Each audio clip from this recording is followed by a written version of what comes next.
নির্মল ঘোষের ছেলে গ্রেফতার। প্রাক্তন তৃণমূল বিধায়কের ছেলেকে গ্রেফতার করলো পুলিশ। আপনাদের আরো একবার জানিয়ে রাখবো, নির্মল ঘোষের ছেলে গ্রেফতার। প্রাক্তন তৃণমূল বিধায়কের ছেলের গ্রেফতার। নির্মল ঘোষের ছেলেকে গ্রেফতার খড়দা থানার। নির্মল ঘোষের ছেলে গ্রেফতার, প্রাক্তন তৃণমূল বিধায়কের ছেলে গ্রেফতার। কোথা থেকে গ্রেফতার, ঠিক কি মামলায় তাকে গ্রেফতার করা হলো, আরো ডিটেল জানার চেষ্টা করব। সুবীর রয়েছে আমার সঙ্গে সরাসরি। সুবীর, দেখো, পানিহাটির বিজেপি নেতা জয় সাহার বাড়িতে বোমাবাজির ঘটনা হয়েছিল এবং সেই ঘটনার অভিযোগ দায়ের করা হয়েছিল খড়দহ থানাতে বিজেপি নেতা জয় সাহার পরিবারের তরফ থেকে। তোমাকে জানি নাকি এই ঘটনার তদন্ত নামে খড়দহ থানার পুলিশ এবং তারপরে পার্থ সরকার নামে একজন ব্যক্তি, যার 1 কোটি টাকার লটারি সে জিতেছিলেন, সেই লটারি যে অভিযোগ, সে প্রতারণার অভিযোগ, সেই অভিযোগ কিন্তু দায়ের করা হয় খড়দহ থানায়। এবং খড়দহ থানার পুলিশ কিন্তু তদন্ত শুরু করে এবং তদন্ত শুরু করার পর পুলিশ তদন্ত নেমে এবং তদন্ত শুরু করার পর তীর্থঙ্কর ঘোষ, যিনি প্রাক্তন বিধায়ক পুত্র, তিনি কিন্তু পলাতক ছিলেন এবং তার খোঁজে কিন্তু বিভিন্ন জায়গায় তল্লাশি চালায় খড়দহ থানার পুলিশ। এবং গতকাল রাত্রিবেলা দক্ষিণেশ্বরের একটি হোটেল থেকে বিধায়ক পুত্র তীর্থঙ্কর ঘোষ ওরফে পুচিকে পুলিশ গ্রেপ্তার করে এবং আজকে তাকে বারাকপুর আদালতে পাঠানো হবে। বেশ, নির্মল ঘোষের ছেলে গ্রেফতার, প্রাক্তন তৃণমূল বিধায়কের ছেলে গ্রেফতার। নির্মল ঘোষের ছেলেকে গ্রেফতার খড়দা থানার। লটারি প্রতারণা মামলায় স্ক্যানারে নির্মল ঘোষ, তার ছেলেকে গ্রেফতার করা হয়েছে লটারি প্রতারণা মামলায়। গ্রেফতার তীর্থঙ্কর ঘোষ, নির্মল ঘোষের ছেলে। গ্রেফতার খড়দা থানার।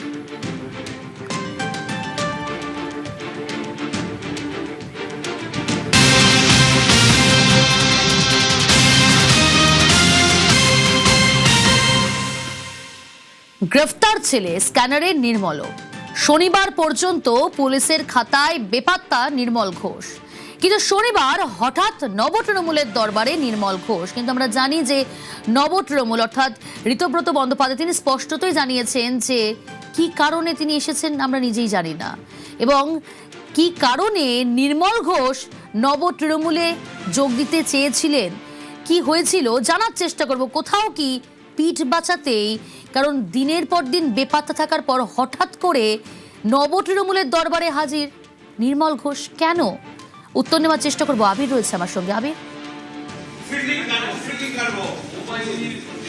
দেখো, প্রথমত হচ্ছে এই সমস্ত নেতাদের একাংশ তারা চাইছেন যে কোথাও গিয়ে নব তৃণমূলের সঙ্গে যদি সংযোগ বাড়াতে পারা যায় তাহলে কালীঘাটপন্থী শিবিরের সঙ্গে তাদের যে দূরত্ব রয়েছে সেটা বুঝিয়ে দেওয়াটা সম্ভব হবে। এবং কার্যত সেই অঙ্ককে মাথায় রেখে তারা অনেকেই চেয়েছিলেন ঋতব্রত শিবিরের দিকে ঝুঁকতে।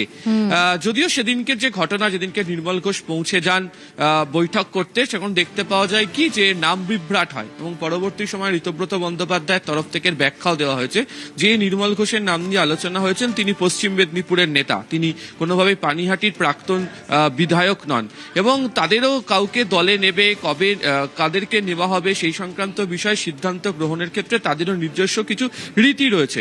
এবং তারা মনে করছেন যে যাদের বিরুদ্ধে মানুষের বহু অভিযোগ রয়েছে বা যাদের সঙ্গে মানুষের বিভিন্ন অভিযোগ নিয়ে বারবার ধরে সমালোচনার মুখে পড়তে হয়েছে, তাদেরকে কোনোভাবে তারা দলের মধ্যে সামিল করবেন না।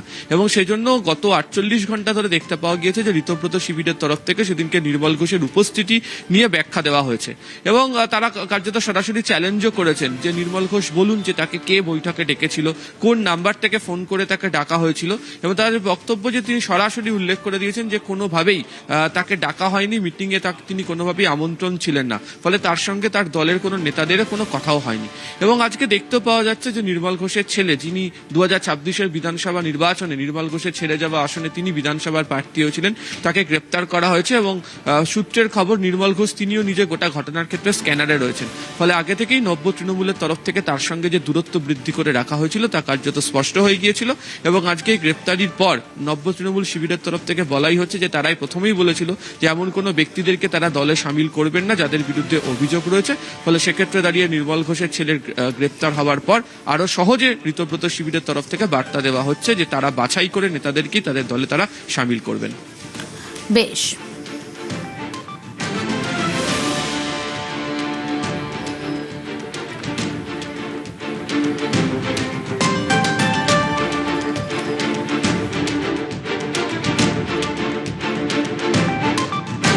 নির্মল ঘোষ আমন্ত্রিত নন, অনাহুত হয়ে কেউ যদি এসে দাবি করেন, আমার শুধু ওনাকে বলার যে আপনাকে কে ডেকেছে প্রমাণ দিতে হবে না, নাম বলুন, আর কোন ফোন থেকে ফোন গেছে আপনার কাছে সেটা বলে দিন, বা যে মেসেজ আপনি পেয়েছেন যার ভিত্তিতে এসছেন সেটা বলে দিন, লাউড অ্যান্ড ক্লিয়ার। এই যে এমএলএ 80 জনের মধ্যে যদি চাইতাম আমরা, সংখ্যাটা এখনই হচ্ছে 75+ থাকতো, কিন্তু কিছু ক্ষেত্রে আমাদের কিছু রিজার্ভেশন আছে, চাইলেও নেবো না। তো স্বাভাবিকভাবে নির্মল ঘোষের ক্ষেত্রে রিজার্ভেশন আছে। নির্মল ঘোষ আমাদের স্কিম অফ থিংস এর দূর দূরান্ত পর্যন্ত কোনো সম্পর্ক নেই।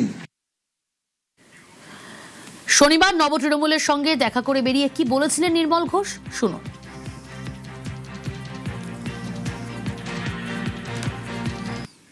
পাওয়া যাচ্ছে না তার দুটো কারণ। একটা হচ্ছে আমি ইলেকশন কন্টেস্ট করিনি, 3 নম্বর কারণ হচ্ছে দলের কোনো দায়িত্ব আমি নেই। এখন দল যেদিকে যাচ্ছে, আমি এসেছিলাম কথা বলতে যে দলের হয়ে আমার কি কর্তব্য আছে। আমি এসেছি, আমন্ত্রণ করেছি, এসেছি। কি সিদ্ধান্ত নেবেন, কে নেবেন, we will know in the right time, in right thing. নির্মলের বিরুদ্ধে অভিযোগ থাকলে রিয়াত নেই, সাফ বার্তা দিলীপ ঘোষের। মিটিং এ যাই, যেখানেই যান, যদি তার বিরুদ্ধে কোনো কমপ্লেন আছে, কোনো ইলিগাল কাজ, ক্রিমিনাল অ্যাক্টিভিটি আছে, পুলিশ তার বিচার করবে। বাকি কারোর সঙ্গে আমাদের কোনো শত্রুতা নেই।